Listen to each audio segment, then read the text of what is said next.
제 이름은 미래입니다. 시장통에 버려진 저를 거두어 키워주신 할머니께서 직접 지어주신 이름입니다. 누군가에게 버려진 아이지만 앞으로는 밝고 따뜻한 미래가 펼쳐지기를 바라는 마음을 진심으로 담았다고 하셨습니다. 아직 돌도 채 지나지 않았던 저는 시장통 한쪽 쓰레기통 옆에 버려져 있었습니다. 그날도 할머니는 장사를 마치고 집으로 돌아가던 길이었답니다.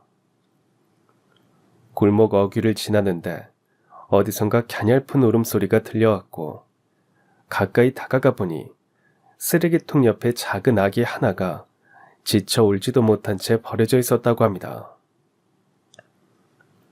주위를 둘러봐도 누가 저를 거기에 두고 갔는지 지켜보는 사람조차 없었다고 했습니다. 세상에 단둘이 남겨진 듯한 그 순간, 할머니는 망설임 없이 저를 품에 안아주셨습니다. 내가 손을 뻗었을 때 너는 그 손을 꼭 잡더구나. 그때 알았단다. 하늘이 내게 준 운명이라는 걸.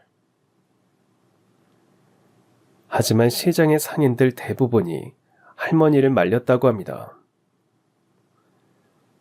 할머니, 누구인지도 모르는 아기를 어떻게 키우려 그러세요? 고아원에 보내세요. 혼자 사는 것도 빠듯하잖아요. 애 하나 키우려면 돈이 얼마나 드는데요. 하지만 할머니는 그 어떤 말도 듣지 않으셨고 오히려 그런 말을 하는 상인분들에게 단호하게 말씀하셨다고 합니다. 쓸데없는 소리 말고 각자 장사들이나 신경 써. 이 아이는 오늘부터 내 손녀니까 그런 줄 알고. 그날 이후로 저는 시장통 나물장수 김씨 할머니의 손에서 자라기 시작했습니다. 저는 시장 골목을 뛰어다니며 자랐습니다. 할머니의 좌판을 지키고 나무를 다듬고 심부름을 하면서 시장 사람들과 자연스럽게 정을 나눴습니다.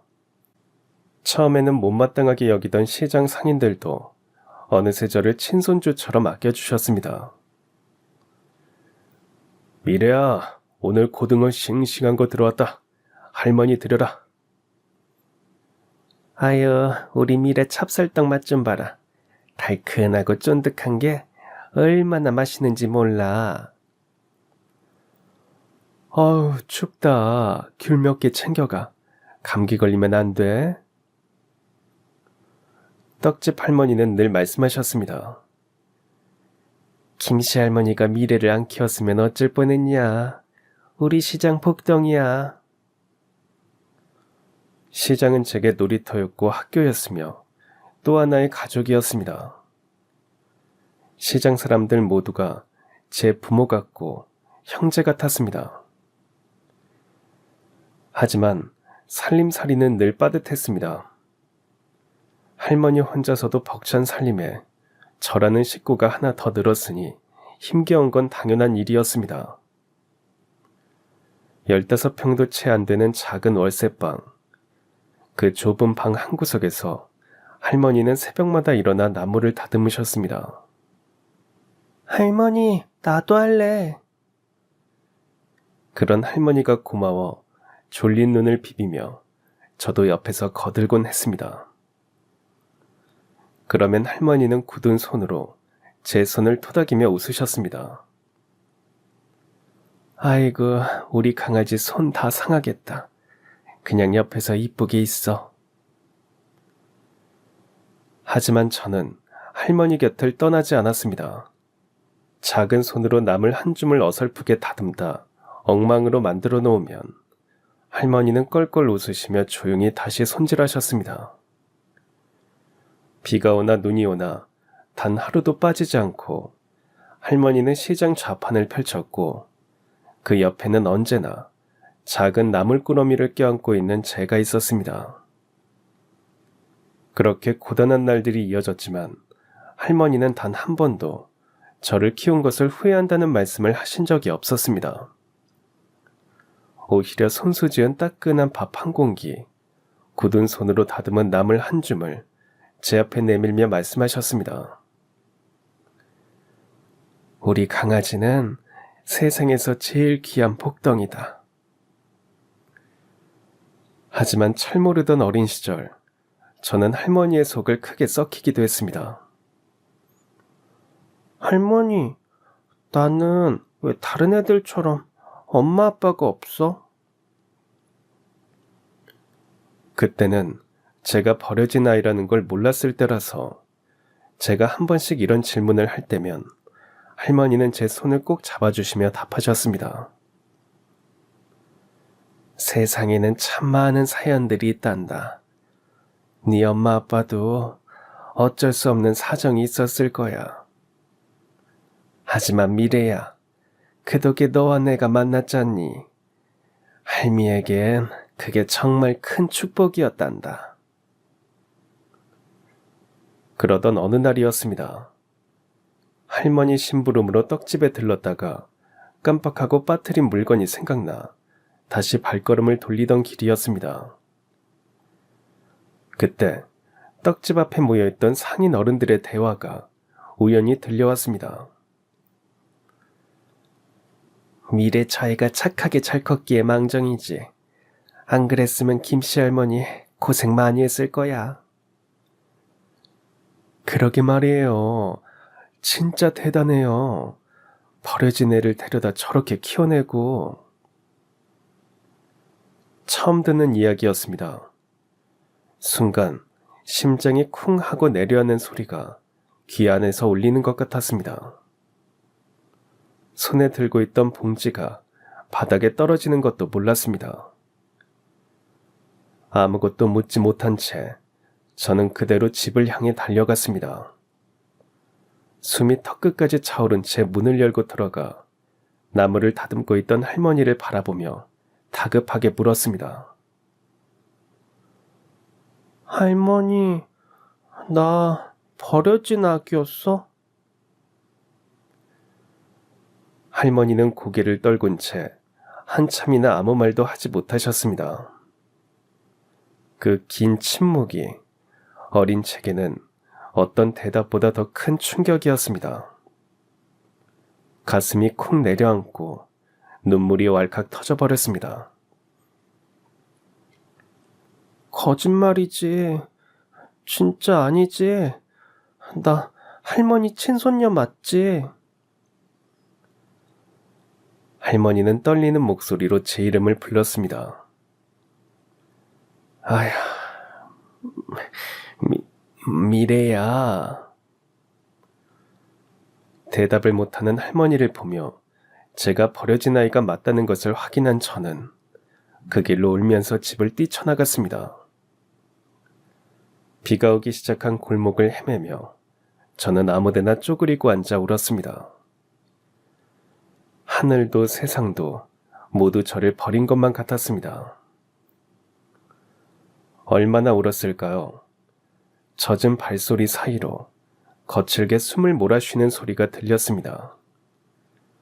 고개를 들자 비에 흠뻑 젖은 할머니가 저를 찾고 계셨습니다.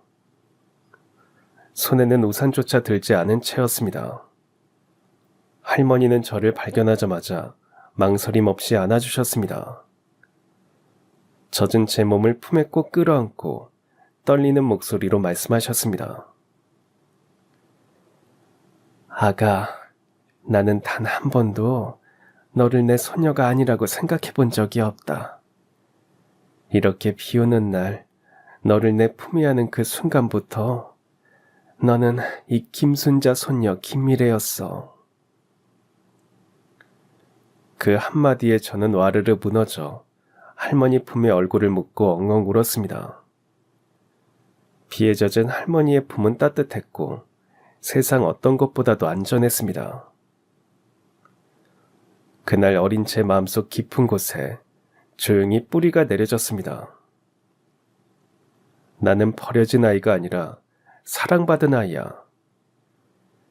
할머니가 심어주신 그 믿음은 이후 제 인생을 지탱해준 가장 단단한 뿌리가 되었습니다. 저는 다짐했습니다. 나는 평생 할머니의 자식으로 살아가겠다고. 저는 그 믿음을 지키고 싶었고 할머니의 사랑에 보답하고 싶었습니다. 그래서 누구보다 열심히 공부했습니다. 부족한 형편 속에서도 할머니가 매일같이 저를 위해 흘린 땀방울을 생각하면 잠시도 게으름을 부릴 수가 없었습니다. 어느덧 세월이 흘러 저는 고등학교를 졸업할 나이가 되었습니다. 할머니의 은혜에 꼭 보답하고 싶어서 밤마다 책상 앞에 앉아 졸린 눈을 비비며 누구보다 열심히 공부했습니다. 그 노력 덕분에 저는 마침내 원하던 대학에 합격할 수 있었습니다. 하지만 기쁨도 잠시였습니다. 장학금을 받는데 실패하면서 등록금이 걱정되었습니다. 제 손으로 해결할 방법은 없고 결국 할머니에게 손을 벌려야 하는데 우리 집 형편을 뻔히 아는 저로서는 등록금 얘기를 꺼내기가 어려웠습니다. 결국 저는 조심스럽게 할머니에게 말을 꺼냈습니다. 할머니, 제가 고민해봤는데 이번에는 대학 안 갈까 해요. 할머니는 깜짝 놀란 표정으로 저를 바라보셨습니다.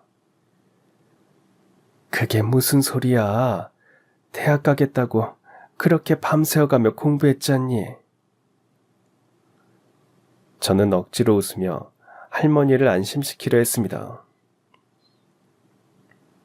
괜찮아요, 할머니. 저 이제 어른이니까 일자리도 많을 거예요. 1년 동안 열심히 일해서 돈 모으면 나중에 다시 갈 수 있어요. 지금은 할머니 옆에 있으면서 도와드리고 싶어요. 할머니의 눈빛은 금세 흔들렸지만 저는 할머니가 걱정하지 않도록 최대한 밝은 얼굴을 지어 보였습니다. 한참 동안 말이 없던 할머니는 조용히 자리에서 일어나 낡은 서랍을 열었습니다. 그리고 손때 묻은 오래된 통장 하나를 꺼내 제 손에 쥐어주셨습니다. 그럴 필요 없다. 이거 가지고 얼른 학교 등록해라. 저는 두 손으로 통장을 꼭 쥐고 천천히 펼쳤습니다. 그리고 그 속에 담긴 시간들을 보고 그만 눈물이 터져버렸습니다. 통장에는 제가 초등학교에 입학하던 해부터 시작된 기록이 남아 있었습니다. 매일 1,000원, 2,000원, 어떤 날은 500원, 어떤 날은 딱 100원만 입금된 날도 있었습니다.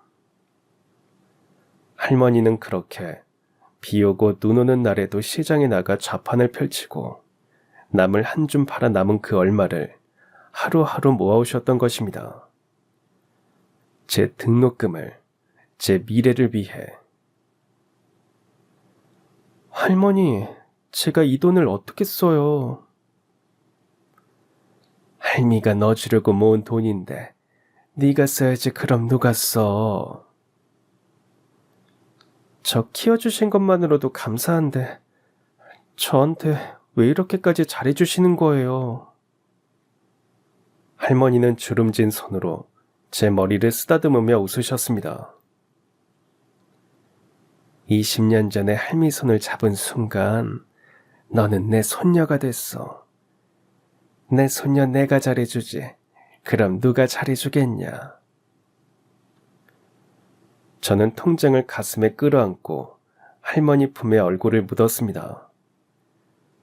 벅차오르는 사랑이, 평생 갚아도 모자랄 은혜가 마음 깊은 곳에서 터져나와 울음을 멈출 수가 없었습니다. 하지만 결국 저는 대학에 진학하지 못했습니다. 바로 그 다음 날 할머니께서 시장에 나가시다 크게 다치셨기 때문입니다.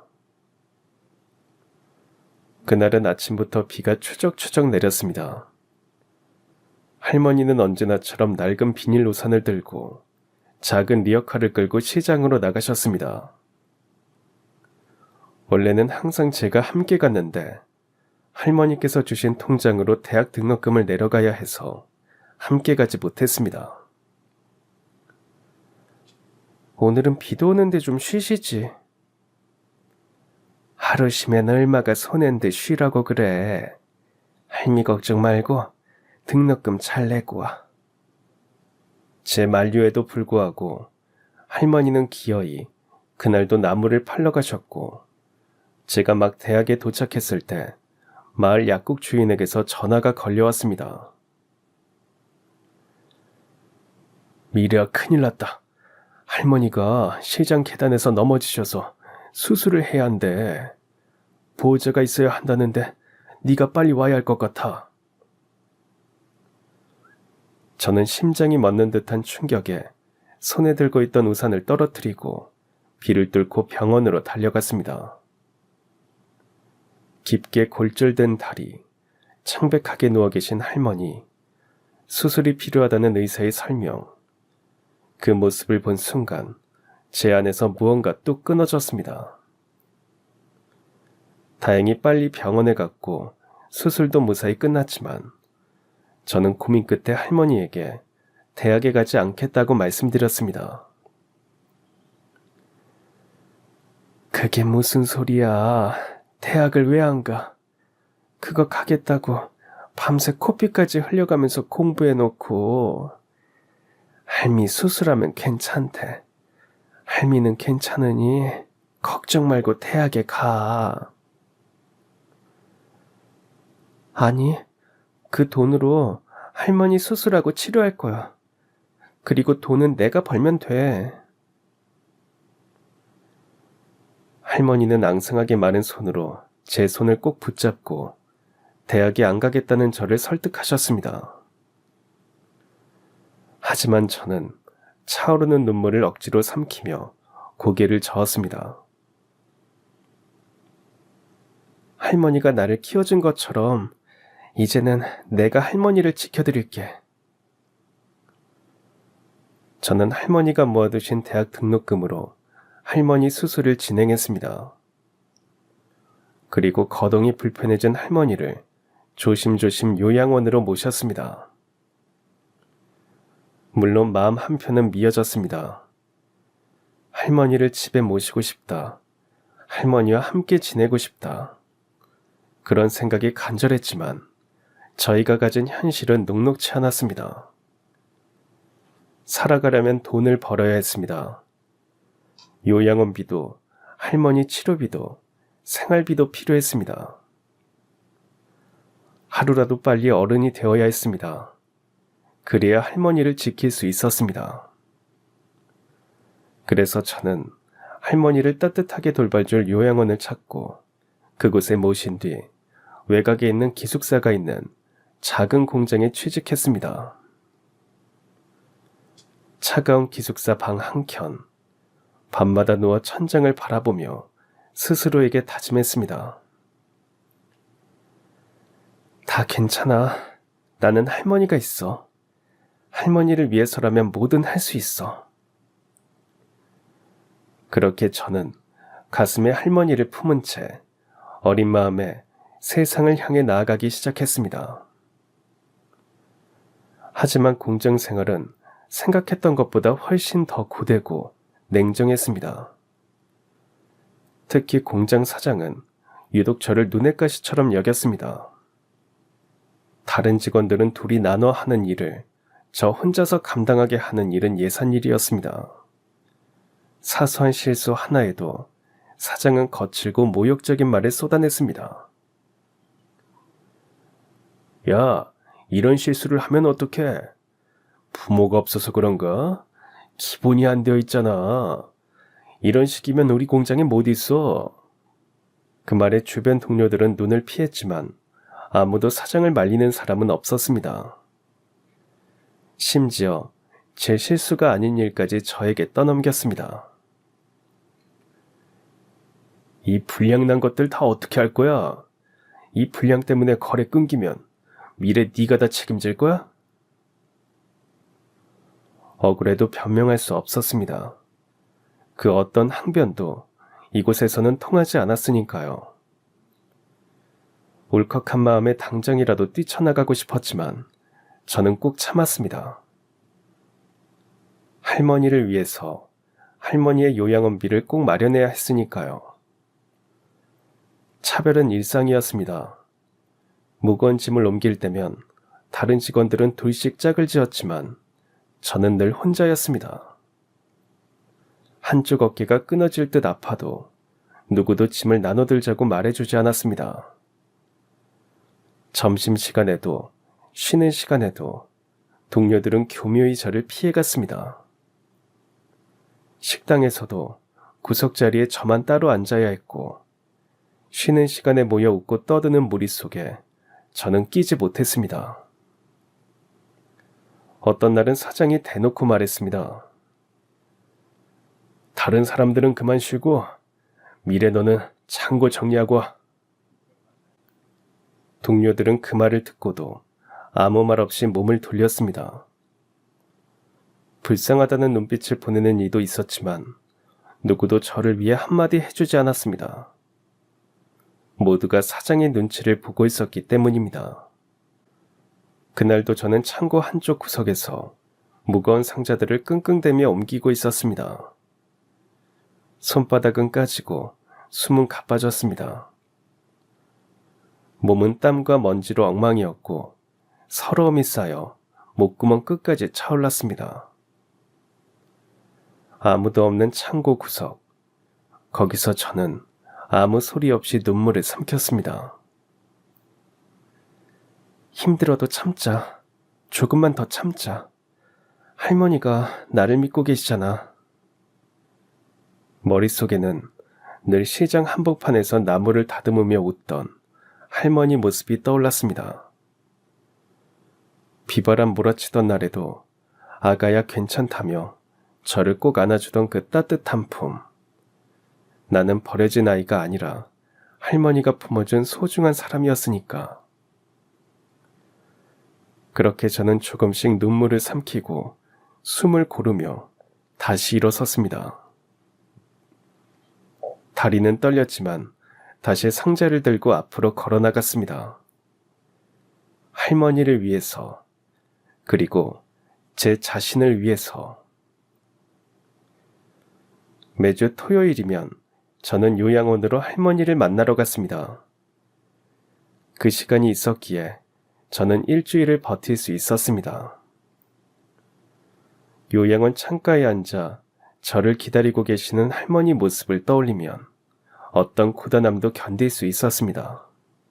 할머니는 저를 볼 때마다 깡마른 손으로 제 머리를 조심스럽게 쓰다듬으며 말씀하셨습니다. 우리 미래 고생이 많지. 할미 보러 오느라 쉬지도 못하고. 아휴, 이 할미가 얼른 죽어야 하는데. 다음 주엔 오지 말고 친구들도 만나고 그래. 할머니, 그런 소리를 왜 해? 내 곁에서 오래오래 계셔야지. 그리고 나는 할머니 보는 게 쉬는 거야. 그러니까 그런 말씀 마시고 할머니는 건강 잘 챙기시고 나 보면 웃어줘. 할머니는 늘 걱정했지만 저는 할머니 곁에 가는 시간이 제게 가장 큰 위로였습니다. 그렇게 공장 사장의 눈치를 보며 일을 하다 보니 사장의 차별과 텃세에도 저는 조금씩 무뎌져 갔습니다. 억울해도 서러워도 그래, 원래 그런 거야 하며 스스로를 다독이는데 익숙해져 갔습니다. 그리고 드디어 설날이 왔습니다. 모처럼 긴 연휴, 할머니와 함께 따뜻한 시간을 보낼 수 있다는 생각에 저는 며칠 전부터 설렘을 감추지 못했습니다. 그런데 사장은 저를 사무실로 불러 차갑게 말했습니다. 너는 부모도 없잖아. 고향도 없고. 설날에 어디 갈 데도 없을 텐데 공장이나 지켜. 저도 요양원에 계신 할머니를 뵈러 가야 하는데요. 사장은 비웃듯 코웃음을 쳤습니다. 아이고, 친할머니도 아니라면서 네가 무슨 상관인데? 네가 나가면 공장은 누가 지켜? 다른 사람들은 집에 가야 하니까 너는 남아. 억장이 무너졌습니다. 저는 결국 참지 못하고 사장에게 항의했습니다. 왜 저한테만 이러세요? 자꾸 이러시면 노동청에 고발할 거예요. 그러자 사장은 아무런 망설임도 없이 제 뺨을 세게 내리쳤습니다. 싸늘한 공장 안, 모든 동료들이 지켜보는 가운데 저는 맞은 뺨을 손으로 붙잡고 그대로 얼어붙었습니다. 수많은 눈동자가 저를 향했지만 아무도 아무 말도 하지 않았습니다. 안타까움이 가득한 시선들. 하지만 그들은 저를 위해 나설 용기가 없었습니다. 그저 고개를 돌리고 저를 모른 척할 뿐이었습니다. 저는 꾹 참고 고개를 숙였습니다. 이렇게 모욕을 당해도, 이렇게 외로워도 할머니를 위해 견뎌야 했습니다. 그렇게 주먹을 불끈 쥔 채 저는 다시 묵묵히 공장 바닥을 쓸었습니다. 그리고 바로 그 순간이었습니다. 공장 정문 앞에 검은 벤츠 한 대가 조용히 멈춰 섰습니다. 모두가 동시에 고개를 돌렸습니다. 그리고 그 벤츠의 차문이 열리고 요양원에 계셔야 할 할머니가 단정한 한복 차림으로 내리셨습니다. 하얀 머리에 꼿꼿한 허리, 굳은 표정 속에는 넘치는 기운이 뿜어져 나왔습니다. 그 뒤로는 깔끔한 정장을 입은 남자들이 조용히 따라오고 있었습니다. 할머니는 지팡이를 짚고 조심스럽게 다가오시더니 공장 사장 앞에 멈춰 섰습니다. 그리고 지팡이를 내려놓고 주름진 손으로 사장의 뺨을 힘껏 후려치셨습니다. 찰싹 공장 안에 묵직한 소리가 울렸습니다. 어딜 감히 내 귀한 손녀에게 손찌검을 해? 내가 너 그러라고 이 공장 사장 자리에 앉혀둔 줄 알아? 사장은 눈을 동그랗게 뜨고 당황했습니다. 주위를 둘러보며 어쩔 줄 몰라 했습니다. 당신 누군데 보자마자 다짜고짜 내 뺨을 때려? 당신이 누구야? 당신이 누군데 나를 사장 자리에 앉혔네 만회해. 그때 할머니와 함께 온 검은 정장의 남자가 조용히 앞으로 나섰습니다. 이분은 이 공장의 최대 투자자 김춘자 여사님입니다. 그리고 이것은 이 공장의 투자자들이 결정한 사장 해임 결의안입니다. 당신은 오늘부로 사장직 해임이 결정되었습니다. 검은 정장의 남자는 할머니의 변호사였고 사장 앞에 도장이 찍힌 서류를 내밀며 단호하게 선언했습니다. 순식간에 분위기가 싸늘하게 뒤바뀌었습니다. 내가 왜? 공장 운영 잘만 하고 있었는데 내가 왜 쫓겨나야 하는데? 변호사가 한 걸음 앞으로 나서며 냉정한 목소리로 말했습니다. 업무상 횡령, 거래처 리베이트 수수, 직원급여 착보, 게다가 여직원들에 대한 상습적인 성추행까지. 죄목을 다 나열하면 오늘 하루로도 모자랄 겁니다. 여기 증거 자료도 준비되어 있습니다. 어디 한번 쭉 읽어드릴까요? 아니, 그걸 어떻게... 사장은 얼굴이 하얗게 질려 말을 더 잇지 못했습니다. 아까까지만 해도 이 공장의 왕처럼 군림하던 그가 바닥에 무릎을 꿇을 듯 비틀거리며 변명하기 시작했습니다. 한 번만 봐주십시오.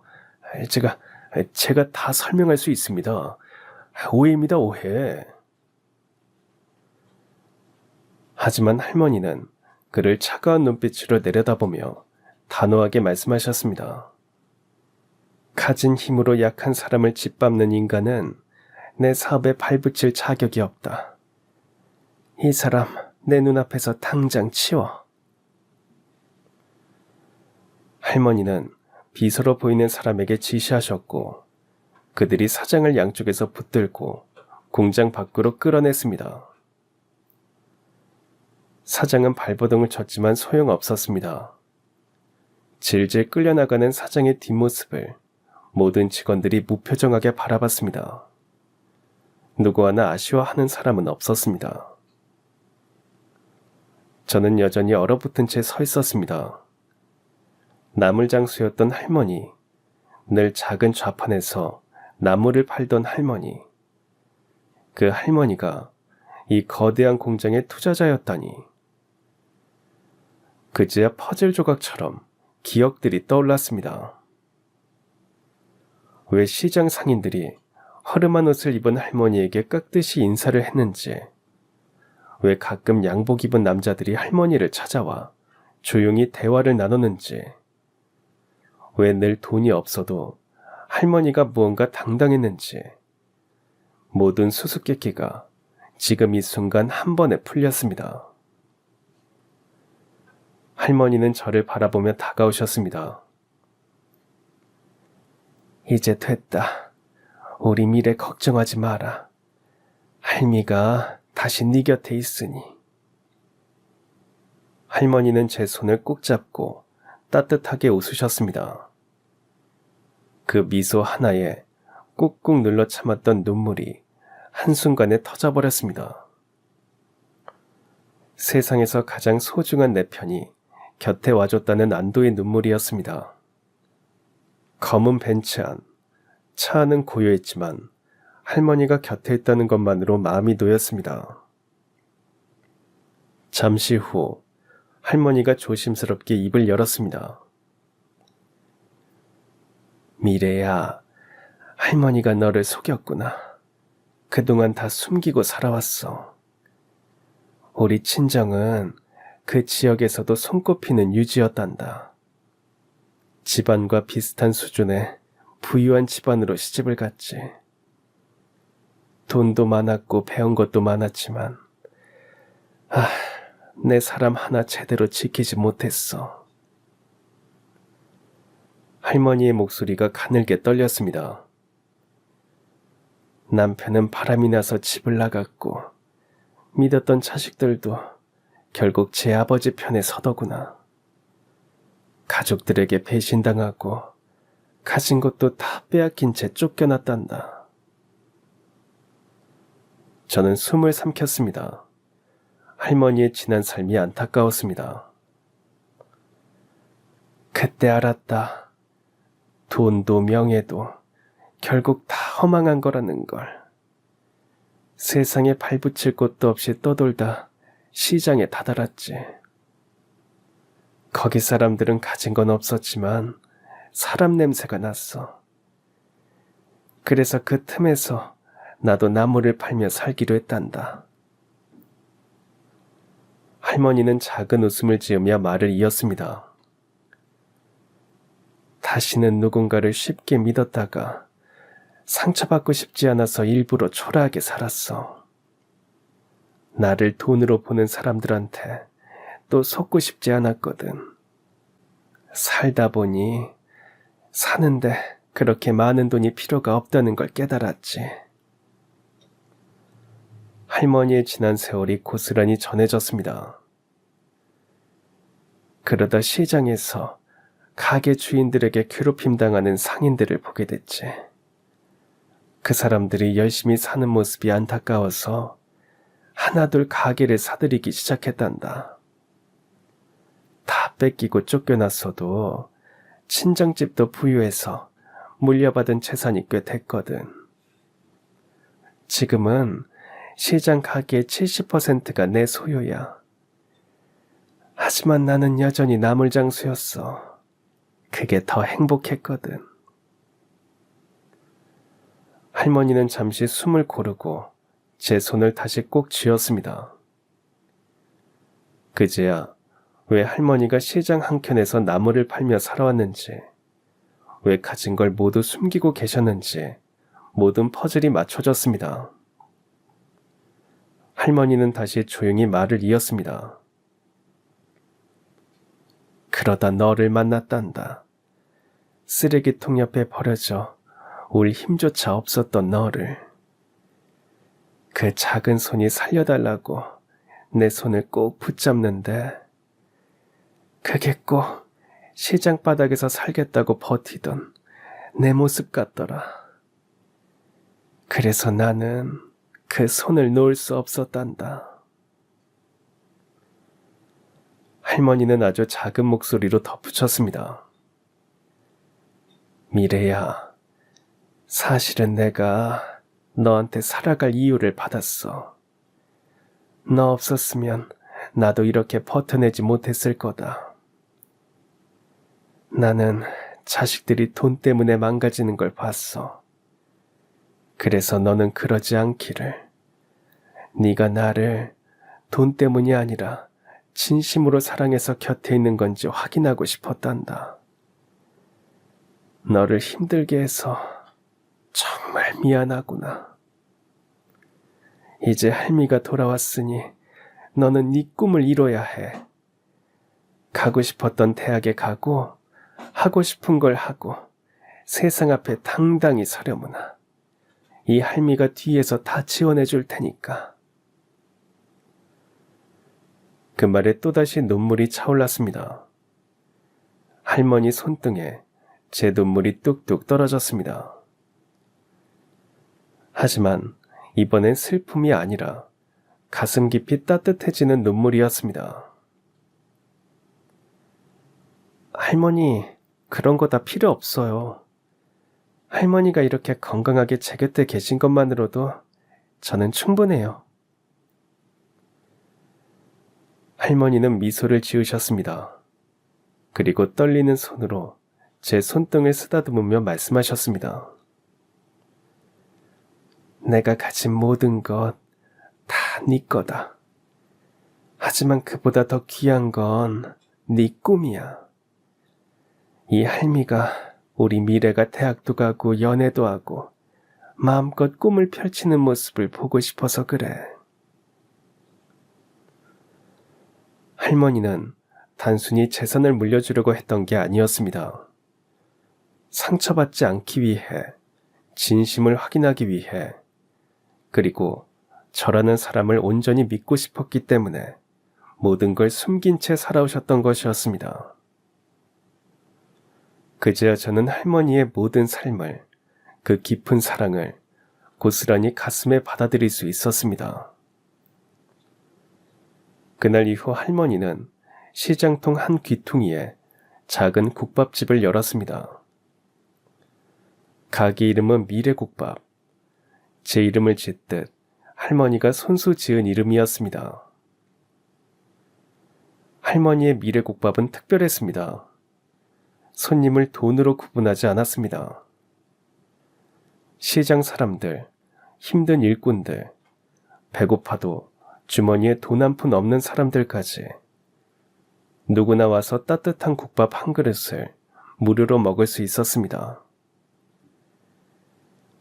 세상에는 따뜻한 밥 한 끼가 간절한 사람들이 참 많단다.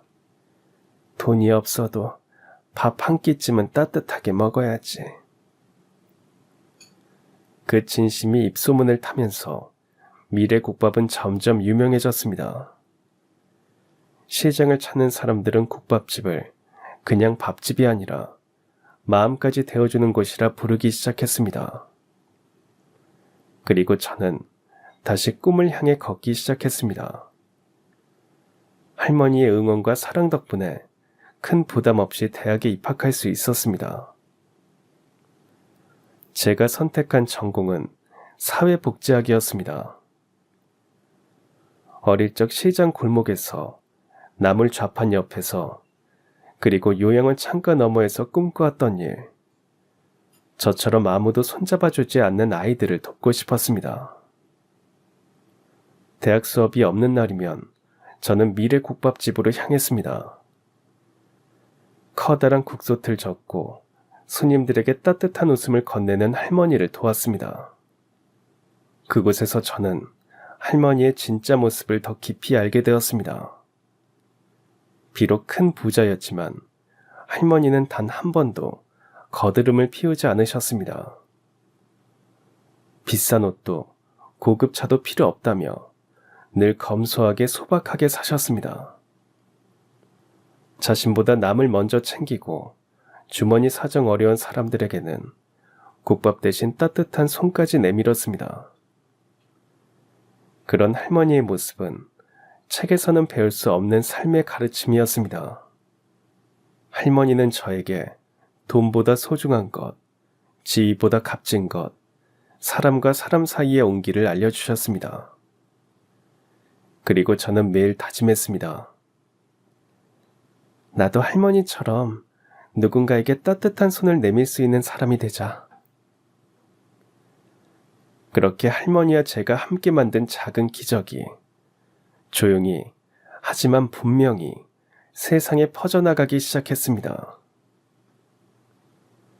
그러던 어느 날이었습니다. 시장에 조용히 퍼진 소문을 듣고 오래도록 소식 한 장 없던 할머니의 자식들이 찾아왔습니다. 그들은 할머니 앞에서 무릎을 꿇고 눈물까지 글썽였습니다. 어머니, 그동안 그렇게 찾았는데 이렇게 가까이에 계신 줄도 몰랐어요. 죄송합니다. 용서해 주세요. 그땐 우리가 철이 없었어요. 이제라도 어머니 곁을 지키고 싶어요. 저는 그들을 바라봤습니다. 진심일까? 아니면 또다시 할머니를 아프게 하려는 걸까? 의심스러웠지만 그래도 할머니가 조금이라도 위로받을 수 있기를 바라는 마음에 저는 그들의 마음을 진심이라고 믿고 싶었습니다. 그들은 미래국밥에서 함께 일하기 시작했습니다. 손님이 들어오면 환하게 웃으며 인사를 했고 설거지가 밀리면 나서서 돕기도 했습니다. 할머니가 무거운 그릇을 들려고 하면 황급히 달려와 대신 들어주었고 틈만 나면 할머니 어깨를 주물러드리며 살갑게 굴었습니다. 제게도 늘 다정하게 말을 건넸습니다. 미래야, 공부하느라 힘들지. 힘들어도 포기하지 말고 열심히 해. 우리 엄마가 얼마나 너를 자랑스러워하는지 몰라. 아들은 설거지하는 저를 힐끔 보더니 덤덤히 말했습니다. 애쓴다. 어린 나이에 쉽지 않을 텐데 우리 엄마 걱정 덜어주려고 그러는 거 알아. 그들의 표정은 미소로 가득했고 말투는 부드러웠습니다. 겉으로만 보면 정말 반성하고 마음을 고쳐먹은 사람들 같았습니다. 그런 그들을 보며 저는 할머니가 이번에는 상처받지 않아도 되어서 다행이라고 생각했습니다. 하지만 제가 너무 순진했습니다. 사람의 욕심과 본성은 오래 숨길 수 없는 법이었습니다. 며칠 뒤 할머니가 잠시 자리를 비운 순간 그 옛날 공장 사장이 저를 구석으로 몰듯 할머니 자식들이 저를 조용한 가게 한쪽 구석으로 몰아놓고 본색을 드러냈습니다. 아들은 눈빛을 확 바꾸며 저를 쏘아봤습니다. 야, 너 진짜 웃긴다. 언제부터 우리 어머니 재산을 노렸냐? 미래국밥 이름 붙일 때부터 속셈이 있었던 거지? 시장통에 버려진 거지 새끼 주워다 이만큼 키워줬으면 됐지. 뭐 얼마나 더 뜯어먹으려고 여기에 계속 붙어있는 거야? 숨이 턱 막히는 순간이었습니다. 그제야 모든 걸 깨달았습니다. 그들이 찾아온 이유는 가족도 반성도 아닌 오직 돈 때문이었습니다. 그들은 저를 거칠게 몰아붙였습니다. 피 한 방울 안 섞인 주제에 어머니한테 할머니 소리 나고 꼴에 어울린다고 생각했냐? 20년 넘게 먹여주고 입혀줬으면 그만하면 됐잖아. 염치도 없이 언제까지 붙어 있을 건데? 같은 공간에 있는 것도 싫으니까 우리 엄마 집에서 좀 나가줄래? 그들의 그동안의 행동에는 한 줌의 진심도 없었습니다. 오직 돈을 탐하는 추악한 본색뿐이었습니다. 가슴속이 뜨겁게 달아올랐습니다. 당장이라도 아니야 하고 소리치고 싶었습니다. 더 이상 듣고 싶지 않다고 그만하라고 외치고 싶었습니다. 하지만 저는 꾹 참았습니다. 할머니가 저런 말을 들으면 얼마나 아프실까 생각하니 입술을 꽉 깨물 수밖에 없었습니다. 모든 걸 알고 계시면서도 그래도 자식들이 곁에 있다는 이유만으로 애써 웃으며 바라보는 할머니의 눈빛이 떠올랐습니다. 쓸쓸하고 따뜻한 그 복잡한 눈빛을 다시는 흐리게 하고 싶지 않았습니다. 그래서 저는 가슴을 도려내는 것처럼 아픈 말을 들으면서도 할머니 앞에서는 아무 일 없다는 듯 웃었습니다. 아무렇지 않은 척, 괜찮은 척, 할머니를 향해 밝은 미소를 지었습니다. 할머니가 상처받지 않게, 할머니가 다시는 울지 않게, 저는 저 스스로를 꼭 붙잡으며 버텼습니다. 그런데 그 순간, 방문 너머에서 낯익은 지팡이 소리가 들려왔습니다. 고개를 들어 바라본 그곳에서 할머니가 서서 모든 것을 보고 계셨습니다. 할머니의 얼굴은 분노로 굳어 있었습니다. 평소 온화하시던 모습은 온데간데 없고 눈빛은 단호하고 매서웠습니다. 이게 지금 뭐 하는 짓이냐? 거칠게 지팡이를 바닥에 내리치며 할머니가 크게 소리치셨습니다. 자식들은 깜짝 놀라 화들짝 물러섰습니다. 아니, 어머니 그게 아니라요. 우리가 얼마나 어머니 걱정돼서 온 건데요. 얘가요, 겉으론 착한 척하지만 속은 얼마나 무서운 앤데요. 어머니가 몰라서 그렇지 완전 제멋대로예요. 어머니 재산 노리고 설치는 거라니까요. 딸도 다급하게 목소리를 높였습니다. 맞아요, 엄마. 얘가 엄마 부자인 거 알고 눈 돌아간 거라니까요. 처음부터 노리고 들러붙은 거예요. 엄마가 착해서 모르지. 이런 애는 거두면 안 되는 거라고요. 우린 엄마 지키려고 이러는 거잖아요. 할머니의 자식들은 서로 목소리를 높이며 저를 몰아세웠습니다. 하지만 할머니는 흔들림 없이 단호했습니다. 걱정? 너희들이 언제 나를 걱정했더냐? 내가 시장통에서 피 맞으며 나물 팔 때, 내가 병들어 쓰러졌을 때, 너희는 어디 있었니? 한 통의 전화라도 했더냐? 내가 어디 있는지, 뭐하고 사는지 관심도 없던 것들이 아무것도 없는 줄 알았던 나한테 재산이 있다는 걸 알고 기어들어온 거 내가 모를 줄 알았더냐? 자식들은 입을 꼭 다물었습니다. 고개를 숙이기는커녕 여전히 눈치를 보며 발만 동동 굴렀습니다. 할머니는 지팡이를 짚은 채 성큼 제 앞으로 다가오시더니 양손으로 제 어깨를 감싸 안으며 힘주어 말씀하셨습니다. 미래는 내가 아무것도 가진 게 없을 때부터 내 옆에 있었다. 내가 얘를 거둔 게 아니라 얘가 나를 살린 거야. 내가 아프니까 꿈도 포기하고 나 살리겠다고 돈을 버내야 요양원에서 외로울까봐 쉬지도 못하고 그 먼 길을 매주 달려와 내 손을 잡아주던 애가 미래다. 나를 위해 자신의 꿈까지 내놓으려고 했던 애야. 너희처럼 내 재산을 노린 적도 내 이름을 욕보인 적도 없는 아이다. 그런데 어딜 감히. 할머니는 숨을 고르고 다시 차갑게 쏘아붙였습니다. 꼴도 보기 싫으니 당장 내 눈앞에서 썩 꺼져라. 자식들은 아직도 미련을 못 버린 얼굴로 눈치를 봤습니다.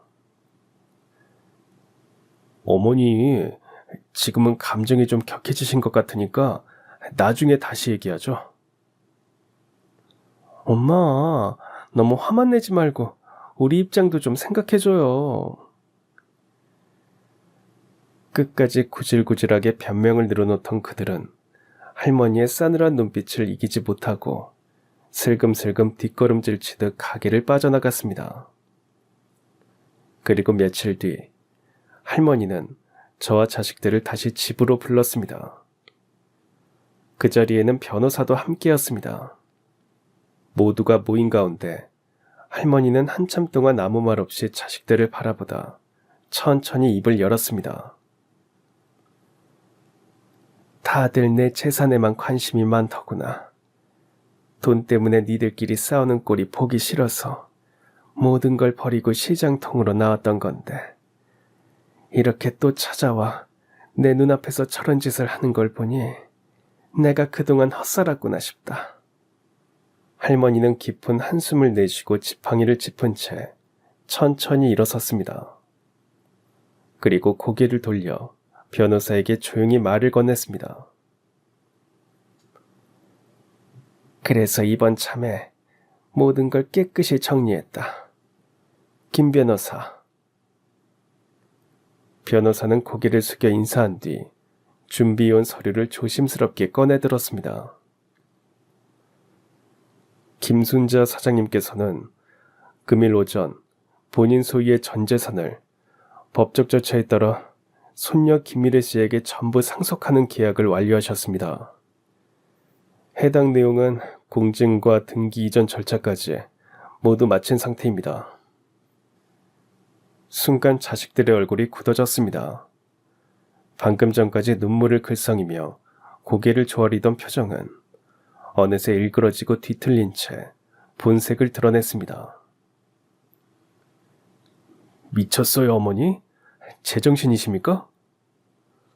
엄마, 정신 나간 거 아니야? 우리가 친자식인데 저런 주원 애한테 다 넘긴다고?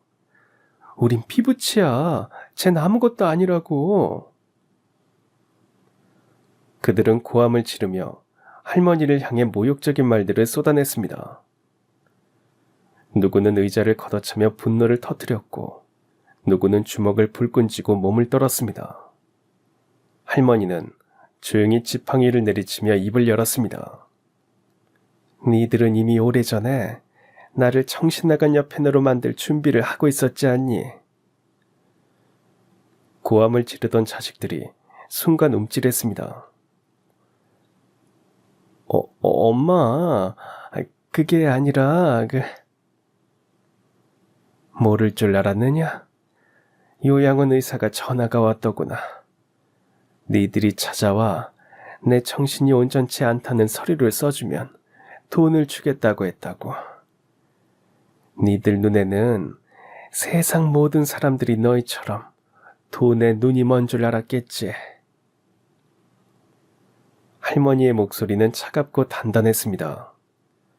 자식들은 더 이상 변명하지 못하고 고개를 떨궜습니다. 고의한 것들. 내 마음에는 이미 남보다 못한 사람들이 됐다. 당장 이 집에서 꺼져라. 안 나가면 사람 부를 거야. 할머니는 조용히 지팡이를 내려두고 제 뒤로 다가오셨습니다. 그리고 떨리는 손으로 저를 꽉 끌어놨습니다. 미래는 나를 돈 때문이 아니라 진심으로 사랑해준 아이야. 미래 덕분에 내가 살아왔어. 내게 손 내밀어준 유일한 가족이다. 저는 할머니의 품 안에서 조용히 흐르는 눈물을 삼켰습니다. 자식들은 더 이상 변명도 못한 채 저주에 가까운 말을 퍼붓고 문을 쾅 닫고 나가버렸습니다. 그들이 떠난 뒤 거실에는 오래도록 무거운 정적이 흘렀습니다. 저는 할머니를 바라봤습니다. 할머니도 저도 서로에게 다정하게 웃었지만 가슴 한켠이 서늘하게 아려왔습니다. 저는 울컥한 마음을 간신히 다잡으며 할머니 손을 꼭 잡았습니다. 그리고 그날 저는 더욱 단단히 마음을 먹었습니다. 나는 할머니의 손녀다. 그리고 이 사랑을 절대 배신하지 않겠다. 자녀들이 떠난 후 할머니는 모든 재산을 저에게 물려주겠다고 하셨지만 저는 고개를 저었습니다. 할머니, 그 돈은 제 돈이 아니에요. 차라리 그 돈으로 저 같은 아이들을 도우면 어떨까요? 세상에는 저처럼 버려지고 상처받는 아이들이 너무 많잖아요. 할머니는 제 뜻을 존중해 주셨고, 그렇게 우리는 미래재단을 세웠습니다. 버려진 아이들, 소외된 아이들에게 따뜻한 밥을 먹이고 배움의 기회를 주는 일을 시작했습니다. 할머니의 집이었던 낡은 한옥은 아이들의 쉼터가 되었고, 시장통 국밥집은 누구나 따뜻한 한 끼를 먹을 수 있는 안식처가 되었습니다. 재단의 첫 번째 프로젝트는 미래학사라는 장학 프로그램이었습니다. 가정 형편이 어려운 아이들에게 장학금을 지원하고 방과 후 공부방도 운영했습니다. 처음에는 몇몇 아이들로 시작했지만 시간이 지나면서 우리 미래재단은 점점 커졌습니다. 더 많은 아이들에게 따뜻한 밥 한 끼를, 배움의 기회를, 포기하지 않아도 된다는 희망을 전할 수 있게 되었습니다. 대학을 졸업한 후 저는 자연스럽게 재단의 실무를 맡아 일하기 시작했습니다. 어릴 적부터 마음속에 품어왔던 꿈이 현실이 되어가는 과정이었습니다. 미래재단의 움직임은 조용하지만 강하게 퍼져나갔습니다. 지역 언론에 소개되었고 전국 신문과 잡지에도 저와 할머니 그리고 재단의 이야기가 실렸습니다. 방송국에서도 촬영을 나왔습니다. TV에 우리 이야기가 방영된 날, 재단 전화는 하루 종일 쉴 틈이 없었습니다. 그런데 그 중에서 저를 당황시키는 석연치 않은 전화들이 걸려왔습니다. 내가 네 친엄마야. 너를 얼마나 그리워했는지 몰라.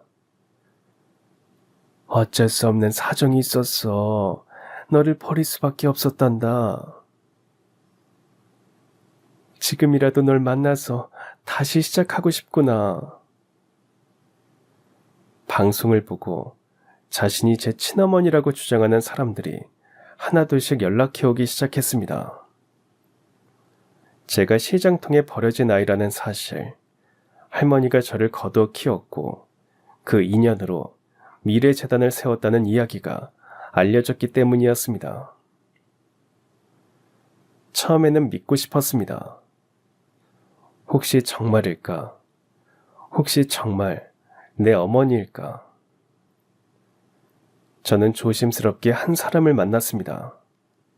깔끔한 옷차림, 부드러운 말투, 그리고 끊임없이 쏟아내는 가슴 아픈 이야기들. 처음엔 눈물이 핑 돌았습니다.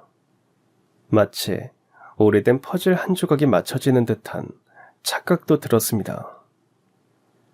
하지만 시간이 지날수록 그녀의 말에는 어딘가 빈틈이 느껴졌습니다. 눈빛은 불안하게 흔들렸고 이야기는 갈수록 앞뒤가 맞지 않았습니다. 결국 진짜 속내가 드러났습니다. 재단 이름으로 대출 좀 받을 수 있게 도와줄 수 있겠니? 순간 심장이 철렁 내려앉았습니다. 그녀는 엄마가 아니었습니다. 저를 찾아온 이유는 단 하나. 잘 나가는 재단 대표의 이름을 이용하기 위해서였습니다. 그리고 그 뒤를 이은 다른 사람들도 마찬가지였습니다.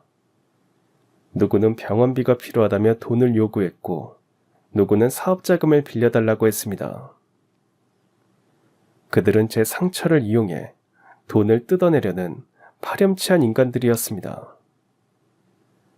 어머니를 찾을 수 있을지도 모른다는 작은 희망은 그날 완전히 짓밟혀버렸습니다. 저는 깨달았습니다. 진짜 가족은 피로 맺어지는 것이 아니라 마음으로 맺어지는 것이라는 걸. 그리고 내게 진짜 가족은 오직 한 사람, 할머니뿐이라는 걸. 집으로 돌아오는 길, 텅 빈 길거리를 걸으며 저는 한참 동안 하늘만 바라봤습니다. 엄마. 한때 그렇게 부르고 싶었던 이름을 이제는 담담하게 흘려보낼 수 있을 것 같았습니다. 그렇게 마음먹었음에도 불구하고 상처는 어쩔 수 없었습니다. 한동안 재단 일에도 시들해진 저를 보며 할머니가 조심스럽게 말을 꺼내셨습니다. 미래야, 할미가 진짜 네 친엄마를 찾아볼까? 할머니라면 충분히 그런 능력이 있었습니다. 이제는 어떤 정보도 찾을 수 있는 힘이 있으셨으니까요. 하지만 저는 조용히 고개를 저었습니다. 아니에요, 할머니. 굳이 찾지 않아도 돼요. 어디선가 잘 살고 있다고 생각할래요. 그걸로 충분해요. 할머니는 제 손을 꼭 잡아주셨습니다. 그 손길이 따뜻해서 그 손길 하나만으로도 마음이 다 풀렸습니다. 그렇게 저는 과거를 향한 문을 조용히 닫았습니다. 지금 제 곁에는 세상에서 누구보다 소중한 가족, 할머니가 있었습니다. 그걸로 충분했습니다. 할머니는 지금도 재단의 명예이사장으로 계십니다. 미래재단은 아이들에게 희망을 주는 따뜻한 터전으로 자리 잡았습니다. 어느 날 퇴근길에 미래국밥집에 들렀습니다. 미래국밥. 늘 그 자리에서 변함없이 따뜻한 밥 한 그릇을 나누는 곳. 안에서는 할머니가 시장 사람들과 웃으며 이야기를 나누고 계셨습니다. 주름진 얼굴에 피어난 미소, 굳은 손으로 퍼주는 국밥 한 그릇. 저도 모르게 발걸음을 멈추고 유리문 너머로 할머니를 오래도록 바라봤습니다. 모진 세월을 살아오면서도 단 한 번도 사람을 원망하지 않았던 분. 누구보다 따뜻하고 누구보다 강했던 사람. 세상은 할머니를 몰랐지만 저는 알고 있었습니다. 할머니야말로 누구보다 위대한 사람이라는 걸. 그렇게 한참을 바라보다가 저는 마음속으로 천천히 말을 걸었습니다. 할머니, 저는 이제 알 것 같아요. 제가 누구인지, 어디 있어야 하는지. 나는 할머니의 손녀입니다. 피 한 방울 섞이지 않았지만 어떤 핏줄보다 진한 사랑으로 맺어진 이름. 할머니가 제게 내민 따뜻한 손을 저는 평생 놓지 않을 겁니다. 그럼 지금까지 사연 들어주셔서 감사합니다. 사연이 재밌으셨다면 구독과 좋아요 부탁드려요. 감사합니다. 안녕히 계세요.